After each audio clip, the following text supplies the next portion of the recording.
con vuestra licencia, soberano Señor sacramentado. A lo largo del Antiguo Testamento, Dios, Yahvé Dios, había revelado la intención de habitar perennemente entre los hombres. La llamada tienda de la reunión fue como el primer templo de Dios en el desierto. La Iglesia después ha utilizado esa imagen cuando ha querido representar la gloria de Dios y sobre todo que todos los pueblos se reúnen ante el altar de Dios en esos baldaquinos, por ejemplo el de Bernini, de San Pedro, pues representa un poco la tienda del encuentro. Y allí se posaba una nube que era símbolo de la gloria de Dios y de su presencia. Y esta nube era el signo de la presencia divina. Más adelante, cuando ya se establecieron en la tierra prometida y pudieron construir la capital, Jerusalén, pues allí construyeron el templo.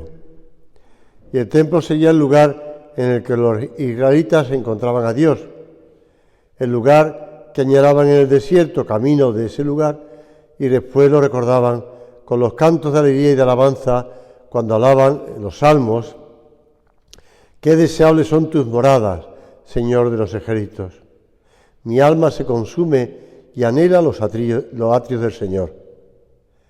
Estar lejos del santuario era estar privados de toda felicidad verdadera. Mi alma, dice otro salmo, tiene sed de Dios, del Dios vivo. ¿Cuándo iré a ver el rostro de Dios? Y en el templo, tanto en el templo de Salomón como después en el segundo templo de Jerusalén, está el lugar santo, el santo de los santos. Ahí es donde entraba solamente el sumo sacerdote, pocas veces al año, por decir una vez al año, y es donde, pues, ellos consideraban que estaba lo más íntimo, la presencia de Dios. Pero llega la plenitud de los tiempos, y el Verbo se hizo carne, y en el momento de la encarnación, el poder del Altísimo cubre con su sombra a Nuestra Señora la Virgen. Es la expresión de la omnipotencia de Dios. La Virgen queda constituida en ese nuevo tabernáculo. El Verbo de Dios habitó entre nosotros.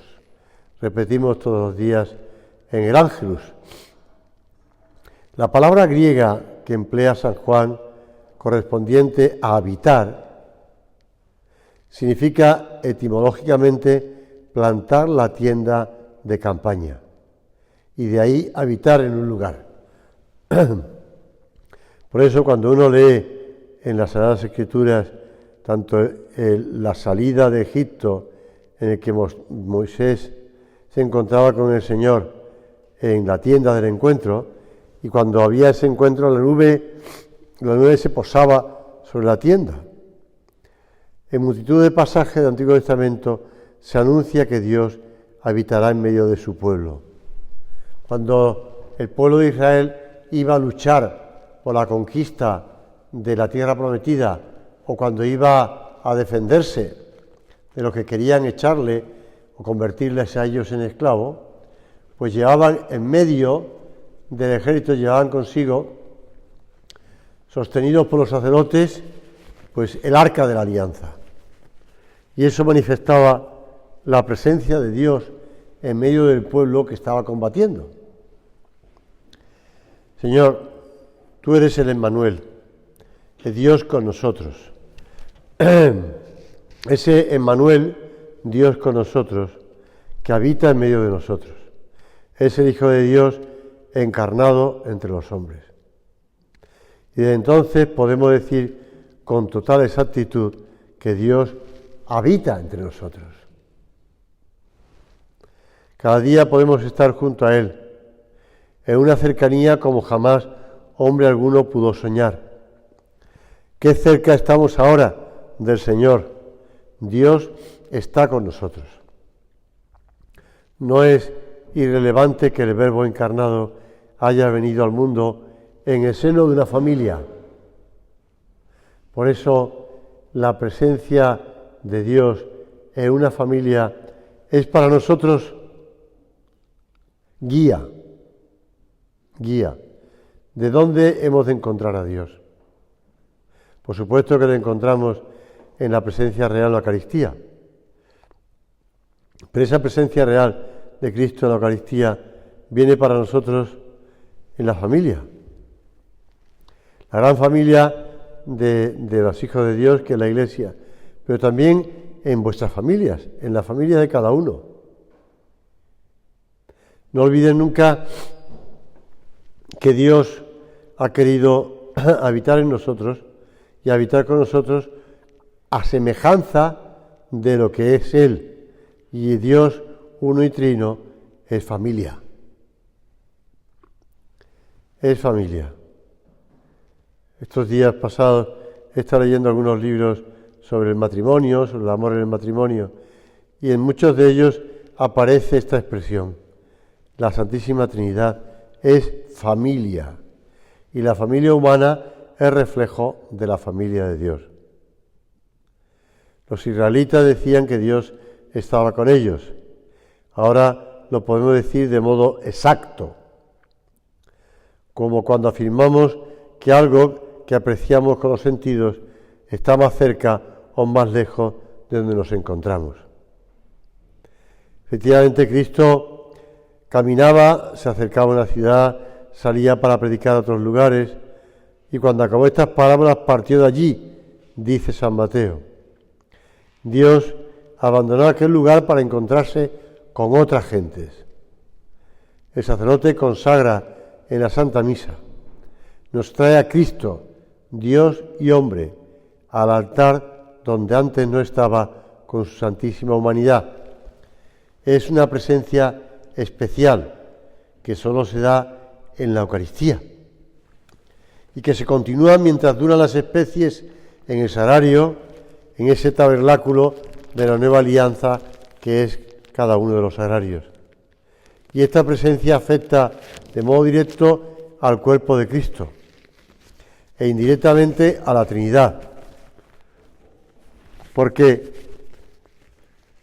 al Verbo por la unión con la humanidad de Cristo y al Padre y al Espíritu Santo con esa mutua permanencia en las personas divinas, en la unidad de trino, Dios uno y trino, en esa unidad de las personas. Lo dice el Concilio de Trento. Una piadosa leyenda medieval, representada también en muchas obras pictóricas, cuenta que un día San Agustín paseaba por la playa intentando comprender cómo es posible que Dios sea uno y trino. Y encontró a un niño que con un pequeño cubo vertía el agua del mar en un agujero excavado en la arena. Imagino que el cubo sería metálico. No creo que fuese de plástico, porque entonces todavía no estaba inventado el plástico. Entonces, San Agustín vio como el esfuerzo que hacía el niño por sacar el mar y meterlo dentro del agujero que había hecho en la arena. Y intentó hacerle ver al niño lo complicado que era eso. Y el niño le respondió que más absurdo era intentar comprender el misterio de la Trinidad, meterlo en su cabeza. El misterio de Dios es como la inmensidad del mar, como la luz cegadora del sol. Y como dice el Papa Benedicto XVI, ante el océano del amor infinito, la única respuesta verdaderamente razonable es sumergirse confiadamente. Dice San José María, bucear en este mar inmenso. Señor, nosotros estamos muy cerca de ti. Y el amor de Dios que se manifiesta en la Trinidad, se manifiesta también en la familia. Por esa presencia de Cristo realmente en la Eucaristía. No olvides que cuando en el matrimonio, el novio y la novia reciben a Jesús en la comunión, están manifestando esa comunión. que ellos antes han prometido. Con esa comunión el cuerpo de Cristo se une a Él y se une a ella, y por tanto están unidos por Él. Y nos recuerda el sentido último de nuestra identidad, seres para el amor. Y es que en la familia es donde se aprende la ciencia de ese amor gratuito. Evidentemente en el sagrario está Cristo. Dios está aquí, está cerca de mí.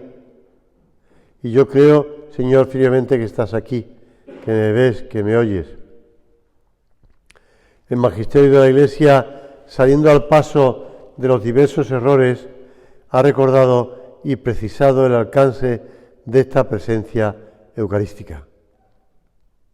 Es una presencia real, no simbólica, ni meramente significación o imagen, no ficticia, sino verdadera, no meramente mental, o para los hombres de buena voluntad que quieren contemplar en las especies, pues la apariencia de pan y de vino, el cuerpo y la sangre de Jesús.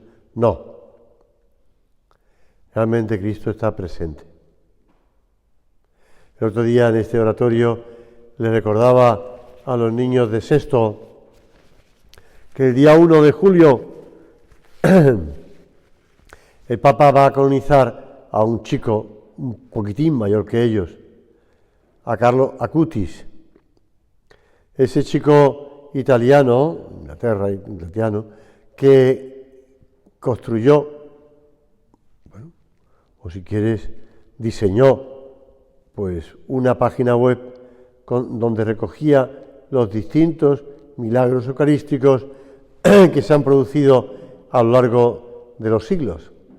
De hecho, les mostraba a los chicos la cantidad de milagros eucarísticos y los años concretos, siguiendo además la página web de este hombre que todavía se sigue abierta. Y podéis encontrarla en italiano y en español y en otros idiomas. Distintos milagros eucarísticos. Milagro eucarístico de Bolsena le explicaba que dio lugar a que el Papa Urbano IV, que había conocido ya la procesión del Corpus Christi en su tierra natal, en Bélgica, al conocer el milagro de Bolsena, quiso extenderlo a toda la Iglesia universal y le encargó a Santo Tomás de Aquino que compusiera las oraciones, los himnos para la liturgia de esa solemnidad del cuerpo y la sangre de Cristo. Cuerpo y sangre adorables de Cristo Jesús, sustancialmente presentes. Y en la realidad, decía el Papa San Pablo VI, en la realidad misma, independientemente de nuestro espíritu, el pan y el vino han dejado de existir después de la consagración. Realizada la transustanciación, las especies de pan y de vino contienen una nueva realidad, que con razón llamamos ontológica, porque es transustancial, cambio de la sustancia de pan y de vino en la sustancia del cuerpo y la sangre de Jesús. Pues eso mismo que ocurre en la transustanciación, que ocurre en la celebración de la misa, que está presente aquí con nosotros en el altar, eso mismo también va ocurriendo en la familia cristiana.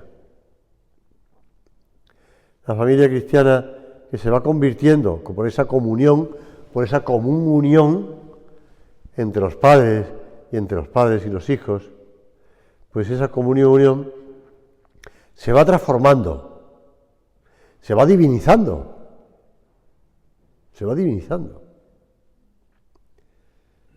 Esta tarde, después de comer, pasaba por el oratorio, como suelo hacer todos los días, y era una hora temprana, porque era las 2:30 más o menos, o 2:15.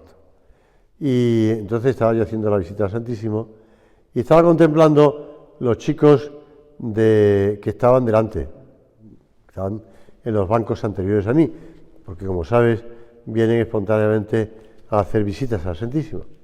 Y estaba viendo pues las distintas edades, porque había ya no eran pequeños, ya no eran de primero, segundo de primaria, a lo mejor había algunos de tercero, pero poquitos, y ya eran de quinto, sexto, claro, son los que estaban terminando de comer en esos momentos. Y pensaba, Señor, te tengo que dar gracias, porque esos niños que han aprendido en sus familias, en el colegio también, pero en sus familias, han aprendido a reconocerte ahí presente, vienen a visitarte, vienen a pedirte cosas o a contarte cosas. Esa común unión, reflejo de lo que ellos aprenden en su familia. Pues Señor, le daba gracias al Señor, se lo doy también ahora, porque es un tesoro inapreciable, el que un niño esté rezando delante de Jesús, pero no uno, sino varios y otros y otros. Bueno, el jueves pasado, cuando tuvimos la procesión del Corpus Christi, concretamente el día 30, ¿no? Hace ya 10 días, pues veía a esos niños pequeños que estaban más o menos atentos y jugando, porque como tenían pétalos de flores en las manos, pues los tiraban y estaban pendientes de tener que tirar, pero también estaban de rodillas cuando pasaba Jesús. Y después, cuando uno de segundo de primaria hizo una oración larga, sí, se la habíamos escrito, pero él la leía con mucha atención y la leía con mucha devoción. O cuando uno después cantaban tocando por la guitarra o un violín, pues pensaba, Señor, esto es para ti, para tu gloria. Reflejo del amor que hay en sus familias, que te reconocen a ti. Si aprenden a amar en la familia, después amarán a Dios, claro. Es evidente. Si ellos son capaces de aprender el cariño, el amor que se dan los padres y los hijos, pues eso después lo transmiten cuando se encuentran con Cristo en la Eucaristía. Por eso, desde el Sagrario y ahora presente en la custodia, Jesús nos invita a que allí confluyan nuestros afectos, nuestras peticiones, en la visita al Santísimo, en los actos de culto a la Sagrada Eucaristía. Agradecemos ese don del que a veces no somos del todo conscientes.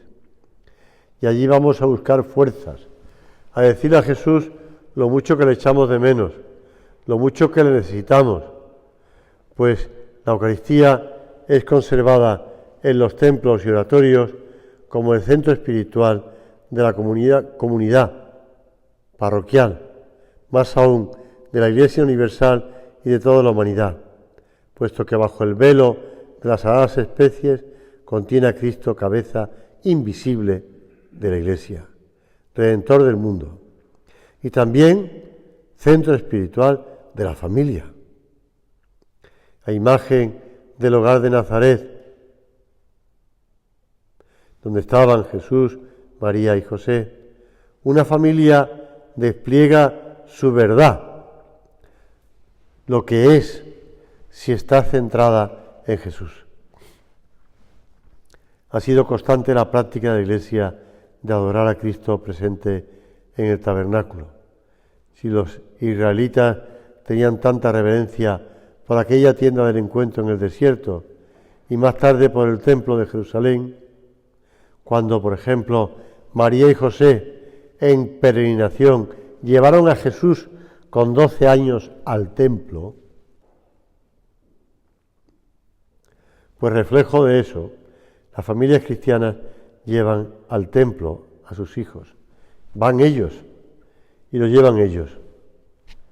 Esa manifestación de fe viva en la presencia de Cristo llevó no solamente a visitar con frecuencia el lugar donde se reservaba en el sagrario, sino que originó el culto al Santísimo Sacramento. La autoridad de la Iglesia lo sigue ratificando y enriquecido constantemente. Debo decir una cosa, Hubo un tiempo en que se fue abandonando, me refiero a partir del Concilio Vaticano II, se fue abandonando el culto a la Eucaristía, se fueron abandonando las procesiones eucarísticas, De hecho, Juan Pablo II, cuando fue elegido Papa, la volvió a instaurar en Roma, porque hasta entonces no se hacía. Se había abandonado hacía años. Tan es así que en muchos sitios pues se había abandonado. Y se había abandonado el culto al Señor escondido en el sagrario. E incluso ya se animaba a las personas a comulgar sin estar en gracia de Dios, sin hablarle del sacramento de la penitencia antes de recibir la comunión. Yo recuerdo que estando en Santiago de Compostela, ya hace algunos años, pues el Papa Juan Pablo II publicó la última de sus encíclicas, La Iglesia vive de la Eucaristía. Entonces yo solía organizar todos los años unas conferencias y invitaba pues a obispos, a teólogos, para conferencias para sacerdotes, pero también una vez la hacía extensiva a los laicos. Ya tenía contactos donde podía organizarlas, allí en el centro de la ciudad de Santiago de Compostela.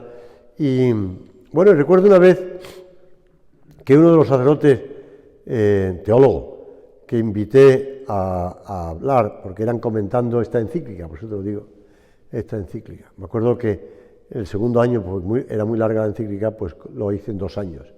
El segundo año fue el que ya estaba Juan Pablo II muriendo.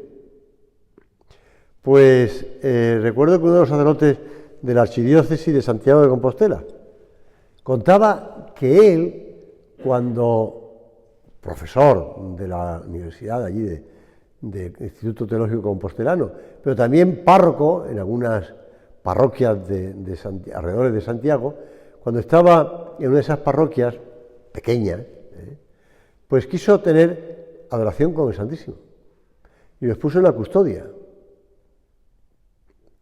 Bueno, pues le fue enseñando cómo hacerlo, cantar, y al terminar una de las feligresas, lo contaba él públicamente, con lo cual yo, una de las feligresas le preguntó: oiga, don fulano, ¿esto que ha hecho usted es católico? Se había perdido la costumbre, ya no sabían lo que era. ¿Es católico? No sé, pensaba que era protestante, yo qué sé.